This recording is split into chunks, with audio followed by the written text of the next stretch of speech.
6 นิสัยที่จะทำให้ใจคุณนิ่งเหมือนพระนี่คือ Strategic Man Podcast การลงทุนที่ดีที่สุดคือการลงทุนในการพัฒนาตนเองชีวิตนั้นยากอยู่แล้วและจะยิ่งยากขึ้นไปอีกเมื่อคุณพยายามต่อสู้เพื่อเอาชนะทุกสิ่งที่ถาโถมมาสู่คุณแต่คุณรู้ไหมครับว่าคุณไม่มีทางชนะการต่อสู้นี้เด็ดขาดถ้าคุณไม่รู้นิสัยการเอาชนะสิ่งเหล่านี้นิสัยที่ผมกำลังพูดถึงนี้เป็นสิ่งที่ประยุกต์จากวัดปฏิบัติของพระสงฆ์ที่สามารถนำมาใช้ในชีวิตของผู้คนทั่วไปเช่นคุณและผมหลักการของนิสัยนี้ก็คือความสามารถในการรู้จักเลือกที่จะตอบสนองต่อสิ่งต่างๆที่ผ่านเข้ามาในชีวิตคุณและจะทำให้คุณเป็นคนที่สงบนิ่งใจนิ่งเหมือนคุณเป็นพระสงฆ์พร้อมแล้วเรามาเริ่มกันเลยครับนิสัยที่ 1 ใส่ใจในสิ่งที่ควบคุมได้อะไรควบคุมไม่ได้ให้ปล่อยวางในแต่ละวันคุณอาจจะต้องประสบทั้งความสุขและความทุกข์ดีใจเสียใจ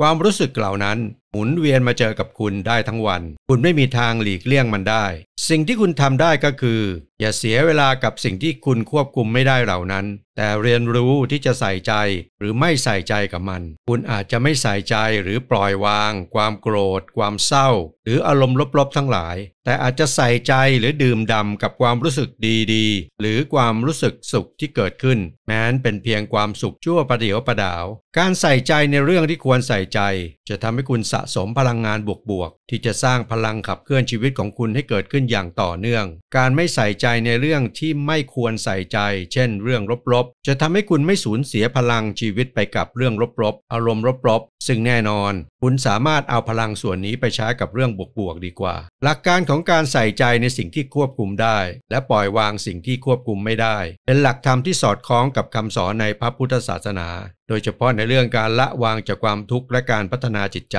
พระสงฆ์มักได้รับการสอนให้ตระหนักรู้ถึงขอบเขตของสิ่งที่ตนเองสามารถควบคุมได้ซึ่งก็คือจิตใจความคิดและการกระทำของตนเองส่วนสิ่งที่อยู่นอกเหนือการควบคุมเช่นเหตุการณ์ภายนอกความคิดเห็นของผู้อื่นหรือสภาพแวดล้อมพระสงฆ์เรียนรู้ที่จะปล่อยวางไม่ยึดติดหรือกังวลเกินไปหลักการนี้ช่วยให้พระสงฆ์สามารถรักษาความสงบภายในแม้นเผชิญกับความไม่แน่นอนและความเปลี่ยนแปลงของโลกภายนอกโดยฝึกฝนจิตใจไม่ให้ยึดติดกับสิ่งที่เกิดขึ้นไม่ว่าดีหรือร้ายแต่เน้นไปที่การควบคุมปฏิกิริยาและทัศนคติของตนเองต่อสิ่งต่างๆนิสัยที่ 2 มรณานุสติการระลึกถึงความตายนิสัยนี้ฟังดูแล้วมันอาจจะไม่เป็นมงคลในความรู้สึกแต่จริงๆมันคือความจริงที่แน่นอนที่ทุกคนไม่สามารถหลีกหนีมันได้เมื่อเราหลีกหนีมันไม่ได้เราก็เอามันมาใช้ให้เกิดประโยชน์ดีกว่าความกลัวทำให้ผู้คนมากมายไม่สามารถทำตามที่ใจปรารถนาได้นั่นคือสิ่งที่ทำให้ผู้คนติดอยู่ในวัฏจักรซ้ำแล้วซ้ำเล่าที่พวกเขาอยากจะหลุดพ้นแต่คุณรู้ไหมครับว่าความกลัวมีอยู่เฉพาะในจินตนาการเท่านั้นและคุณจะต่อสู้กับความกลัวได้อย่างไรคุณจะก้าวข้ามความกลัวที่ขัดขวางไม่ให้คุณได้เป็นคนที่คุณต้องการจะเป็นได้อย่างไรเวลาของคุณบนโลกนี้มีจำกัดสักวันคุณต้องลาโลกนี้ไปดังนั้นอย่าปล่อยให้ความกลัวมาหยุดคุณจากการทำสิ่งที่คุณต้องทำผมขอหยิบยกสิ่งที่สตีฟ จ็อบส์เคยพูดไว้ก่อนที่เขาจะลาโลกนี้ไปสตีฟ จ็อบส์กล่าวว่าเวลาในชีวิตมีจำกัดดังนั้นจงทำในสิ่งที่หัวใจเรียกร้องสะท้อนถึงความสำคัญของการใช้ชีวิตอย่างมีความหมายและตรงตามความปรารถนาที่แท้จริงของตัวเราเองเขาเชื่อให้เห็นว่าเรามีเวลาเพียงแค่จำกัดบนโลกนี้จึงไม่ควรเสียเวลาทำสิ่งที่ไม่ทำให้เรารู้สึกเต็มเปี่ยมหรือทำเพียงเพื่อตอบสนองความคาดหวังของคนอื่นการทำตามที่หัวใจเรียกร้องคือการใช้ชีวิตตามความฝันความหลงไหลและความมุ่งมั่นส่วนตัวที่เติมเต็มชีวิตเราไม่ว่าจะเป็นการทำงานหรือการดำเนินชีวิตส่วนตัวการใช้เวลาไปกับสิ่งที่ไม่สำคัญหรือสิ่งที่เราไม่หลงไหลจะเป็นการสูญเสียช่วงเวลาที่ไม่สามารถหวนคืนได้สตีฟ จ็อบส์กระตุ้นให้เรากล้าที่จะเลือกทางที่เราเชื่อมั่นและมีความหมายต่อเราโดยไม่ให้กลัวหรือว่าเสียงวิจารณ์จากภายนอกมาครอบงำใจของเราการทำในสิ่งที่หัวใจเรียกร้องไม่ใช่เพียงแต่การหาความสุขในชีวิตแต่ยังเป็นการเติมเต็มเป้าหมายที่ยิ่งใหญ่ที่จะนำเราไปสู่ชีวิตที่เราภูมิใจและไม่รู้สึกเสียใจในภายหลังดังนั้นการเลือกทำในสิ่งที่หัวใจเรียกร้อง หมายถึงการกล้าที่จะเป็นตัวของตัวเองไม่ยอมแพ้ต่อแรงกดดันจากสังคมหรือคนรอบข้างเราต้องกล้าที่จะเชื่อในความสามารถของตนเองและเลือกเส้นทางที่ทำให้ชีวิตของเรามีความหมายมากที่สุดแม้เส้นทางนั้นจะไม่ง่ายและอาจเต็มไปด้วยความท้าทายแต่การที่ทำตามความฝันและความเชื่อของเราเป็นสิ่งที่มีคุณค่าและสมควรต่อเวลาอันมีจำกัดของเราที่ณวันหนึ่งเราต้องลาโลกนี้ไปสำหรับพระสงฆ์นั้นสิ่งนี้คือมรณานุสติเป็นการระลึกถึงความตายหรือการฝึกจิตใจให้ตระหนักถึงความไม่เที่ยงของชีวิตซึ่งเป็นหลักธรรมสำคัญในพระพุทธศาสนาพระสงฆ์มักฝึกมรณานุสติเพื่อพัฒนาปัญญาและทำให้จิตใจหลุดพ้นจากความยึดติดในสิ่งทั้งปวงการระลึกถึงความตายไม่ใช่เพื่อให้เกิดความกลัวแต่เพื่อเตือนใจให้เห็นว่าชีวิตเป็นสิ่งที่ไม่แน่นอนและสั้นนักทุกสิ่งเกิดขึ้นและดับไปตามเหตุปัจจัยพระสงฆ์ฝึกมรณานุสติเพื่อพัฒนาจิตพร้อมเผชิญกับความตายอย่างสงบและใช้ชีวิตในปัจจุบันอย่างมีสติไม่ยึดติดกับความต้องการหรือความคาดหวังในอนาคตมรณานุสติยังเป็นการช่วยให้ปล่อยวางความกลัวต่อการสูญเสียไม่ว่าจะเป็นทรัพย์สินความสัมพันธ์หรือชีวิตเมื่อจิตสำนึกถึงความตายอยู่เสมอจะช่วยให้พระสงฆ์สามารถพัฒนาปัญญาในทางธรรมมากขึ้นและปล่อยวางความยึดมั่นในสิ่งที่ไม่จีรังนิสัยที่ 3บอกตนเองว่าอดีตและอนาคตเป็นแค่จินตนาการคนทุกคนไม่ชอบที่จะถูกควบคุมหรือว่ารู้สึกถูกควบคุมจากสิ่งใดสิ่งหนึ่งการรู้สึกว่าถูกควบคุมจะทำให้คนเรารู้สึกเหมือนไม่มีพลังรู้สึกสูญเสียแต่บอกตามตรงนี่คือธรรมชาติของชีวิตที่ทุกคนจะต้องเจอในชีวิตของคนเราไม่มีอะไรที่เราควบคุมได้มากนักมีเพียงสิ่งเดียวที่เราควบคุมได้มากที่สุดก็คือตัวเราดังนั้นในบางครั้งที่มีเรื่องราวในอดีตหรือในอนาคตโผล่เข้ามาในความคิดของคุณต้องเรียนรู้ที่จะจัดการกับมันเพราะนี่คือสิ่งเดียวที่คุณจัดการได้ทุกครั้งที่เรื่องในอดีตหรืออนาคตตามมากวนใจคุณต้องคุยกับตนเองทันทีว่าสิ่งนี้เป็นแค่ความรู้สึกสิ่งนี้เป็นแค่จินตนาการมันไม่มีผลอะไรกับคุณทั้งสิ้นถ้าหากคุณไม่อนุญาตให้มันมีผลต่อคุณถ้าคุณคุยกับตัวเองบ่อยๆแบบนี้จนเป็นนิสัยคุณจะปล่อยวางมันได้อย่างรวดเร็วและพาตัวคุณกลับไปสู่โฟลว์ปัจจุบันเพื่อสร้างสิ่งดีๆให้เกิดขึ้นกับชีวิตการฝึกฝนตนเองให้อยู่กับปัจจุบันและไม่ยึดติดกับอดีตหรืออนาคตเป็นหลักธรรมสำคัญในพระพุทธศาสนาซึ่งสอดคล้องกับการปฏิบัติของพระสงฆ์ในการฝึกจิตและเจริญสติอดีตและอนาคตเป็นเพียงจินตนาการพระพุทธศาสนาสอนว่าอดีตได้ผ่านไปแล้วและไม่สามารถเปลี่ยนแปลงได้ส่วนอนาคตยังมาไม่ถึงและไม่แน่นอนดังนั้นการยึดติดอยู่กับความทรงจำในอดีตหรือความคาดหวังในอนาคตเป็นสิ่งที่ทำให้จิตใจเกิดความทุกข์พระสงฆ์ฝึกจิตใจให้ตระหนักว่าการพะวงถึงอดีตหรือกังวลกับอนาคตเป็นการสร้างจินตนาการที่ไม่มีอยู่จริงในปัจจุบันการอยู่กับปัจจุบันหรือการฝึกจิตให้อยู่กับปัจจุบันคือการมีสติและความรู้สึกตัวในทุกขณะพระสงฆ์ฝึกเจริญสติผ่านการนั่งสมาธิการเดินจงกรมหรือการทำกิจวัตรประจำวันโดยไม่ให้จิตหลงไปกับความคิดที่เกิดจากอดีตหรือความกังวลในอนาคตเมื่ออยู่กับปัจจุบันอย่างเต็มที่จิตจะสงบและไม่ถูกพาไปตามอารมณ์หรือความคิดฟุ้งซ่านพระสงฆ์เชื่อว่าการอยู่กับปัจจุบันเป็นทางที่จะนำไปสู่ความพ้นทุกข์เพราะทำให้เราสามารถรับรู้และตอบสนองต่อสิ่งที่เกิดขึ้นในขณะนั้นด้วยความเข้าใจและปัญญานิสัยที่ 4ยอมรับการเป็นตัวของตัวเองคนที่ดีทุกเรื่องในชีวิตไม่มีข้อเสียเลยมีอยู่จริง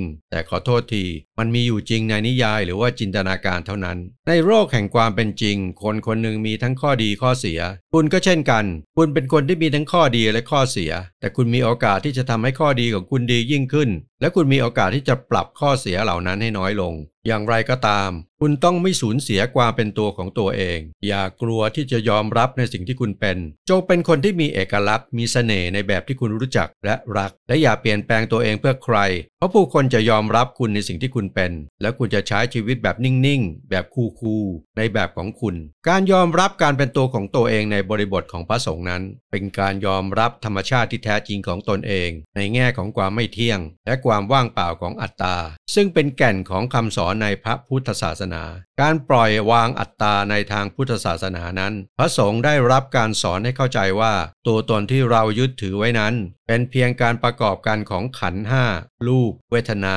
สัญญาสังขารวิญญาณที่ไม่เที่ยงและไม่มีแก่นสาร การยอมรับตัวเองจึงไม่ได้หมายถึงการยึดติดตัวตนที่มีอยู่แต่เป็นการตระหนักถึงความจริงที่ว่าตัวตนนี้เป็นสิ่งที่เปลี่ยนแปลงไปตามเหตุปัจจัยพระสงฆ์ต้องเรียนรู้ที่จะยอมรับข้อจำกัดของตัวเองทั้งในเรื่องกายและจิตการยอมรับการเป็นตัวของตัวเองในบริบทนี้คือการไม่ฝืนธรรมชาติไม่ปฏิเสธจุดอ่อนหรือว่าข้อบกพร่องของตนแต่ใช้ปัญญาในการเผชิญหน้ากับสิ่งเหล่านั้นอย่างมีสติเช่นการยอมรับอารมณ์ความรู้สึกหรือความคิดที่เกิดขึ้นโดยไม่ปล่อยให้สิ่งเหล่านั้นครอบงำจิตใจพระสงฆ์ฝึกฝนให้จิตของเรามีธรรมชาติที่ผ่องแผ้วอยู่แล้วแต่ถูกปิดบังด้วยกิเลสและความไม่รู้การยอมรับการเป็นตัวของตัวเองจึงเป็นการยอมรับธรรมชาติของจิตและพยายามชำระกิเลสออกไปเพื่อให้จิตกลับสู่ความบริสุทธิ์การยอมรับตัวเองในลักษณะนี้ไม่ใช่การยึดมั่นในตัวตนแต่เป็นการตระหนักถึงธรรมชาติที่แท้จริงของจิตใจสรุปคือการยอมรับการเป็นตัวของตัวเอง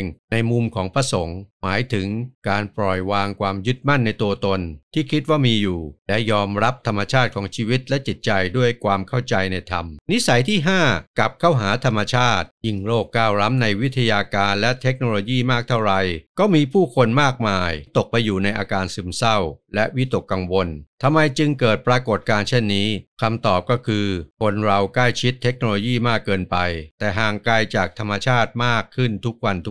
ธรรมชาติมอบทุกสิ่งที่เราต้องการมาเป็นเวลานานนับพันปีแล้วแต่ตอนนี้เรากลับมองข้ามมันไปเราใช้ประโยชน์จากมันแต่ไม่เคยโอบรับมันธรรมชาติคือยาแก้พิษที่แท้จริงสำหรับจิตใจที่วิตกกังวลลองไปเดินเล่นในสวนสาธารณะหรือเอนกายบนสนามหญ้าแล้วลองสังเกตดูว่าคุณจะรู้สึกอย่างไรพระสงฆ์และธรรมชาติเป็นภาพลักษณ์ที่สะท้อนถึงความสงบและการเชื่อมโยงกับธรรมะในพระพุทธศาสนาธรรมชาติถูกมองว่าเป็นสัญลักษณ์ของการเรียนรู้และการฝึกจิตใจให้สงบการใช้ชีวิตท่ามกลางธรรมชาติเช่นการบำเพ็ญภาวนาในป่าหรือสถานที่เงียบสงบทำให้พระสงฆ์สามารถเข้าถึงธรรมชาติของจิตใจตนเองและเชื่อมโยงกับความจริงแท้ของธรรมชาติรอบตัวนอกจากนี้การที่พระสงฆ์อยู่กับธรรมชาติยังสะท้อนถึงการปฏิบัติตามคำสอนเรื่องการไม่ยึดติดการดำเนินชีวิตแบบเรียบง่ายพึ่งพาตัวเองและรักษาความสัมพันธ์ที่สมดุลกับสิ่งแวดล้อมนิสัยที่6กลับสู่โลกภายในด้วยสมาธิในโลกที่แสนจะวุ่นวาย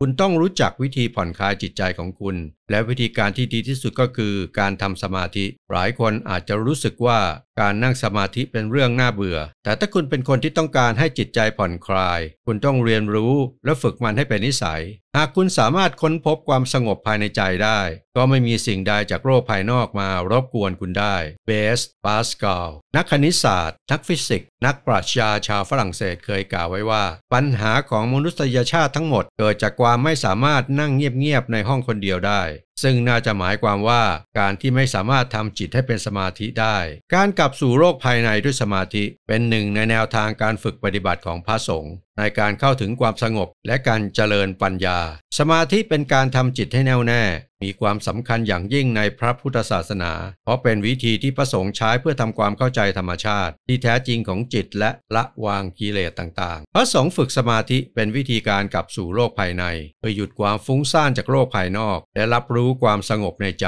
การกลับสู่ภายในนี้เป็นการฝึกให้ตระหนักถึงธรรมชาติของจิตใจโดยไม่พึ่งพาสิ่งเร้าจากภายนอกการปฏิบัติสมาธิจึงเป็นการฝึกจิตให้อยู่กับปัจจุบันไม่หลงไปกับความคิดเรื่องอดีตหรืออนาคตการเจริญสมาธิของพระสงฆ์มักเริ่มต้นจากการฝึกสติโดยการสังเกตลมหายใจ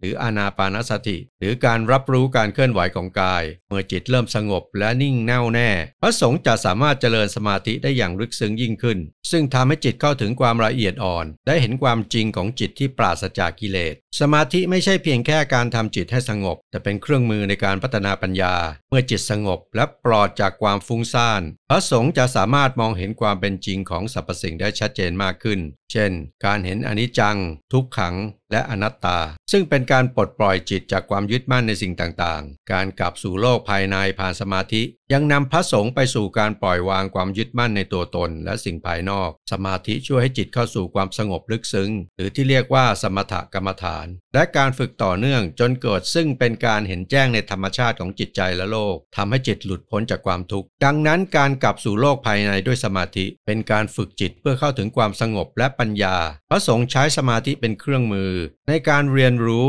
และทำความเข้าใจธรรมะอย่างลึกซึ้ง และปล่อยวางจากความยึดมั่นในโลกภายนอกเอาละครับที่เล่าให้ฟังไว้ทั้งหมดคือ6นิสัยที่จะทำให้ใจคุณนิ่งเหมือนพระมาสรุปกันอีกครั้งว่ามีอะไรบ้างนิสัยที่1ใส่ใจในสิ่งที่ควบคุมได้อะไรควบคุมไม่ได้ให้ปล่อยวางนิสัยที่2มรณานุสติการระลึกถึงความตายนิสัยที่3บอกตนเองว่าอดีตและอนาคตเป็นแค่จินตนาการนิสัยที่4ยอมรับการเป็นตัวของตัวเองนิสัยที่5กลับเข้าหาธรรมชาติและนิสัยที่6กลับสู่โลกภายในด้วยสมาธิเอาละครับไม่มากก็น้อยพอดแคสต์นี้น่าจะมีประโยชน์ไม่มากก็น้อยกับเพื่อนๆนะครับก่อนจบอย่าลืมกดไลค์กดแชร์กดติดตามกดกระดิ่งให้กับช่อง Strategic Man ด้วยนะครับขอให้ทุกท่านโชคดีและประสบความสำเร็จในทุกๆเรื่องแล้วพบกันใหม่ครับนี่คือ Strategic Man Podcast การลงทุนที่ดีที่สุดคือการลงทุนในการพัฒนาตนเอง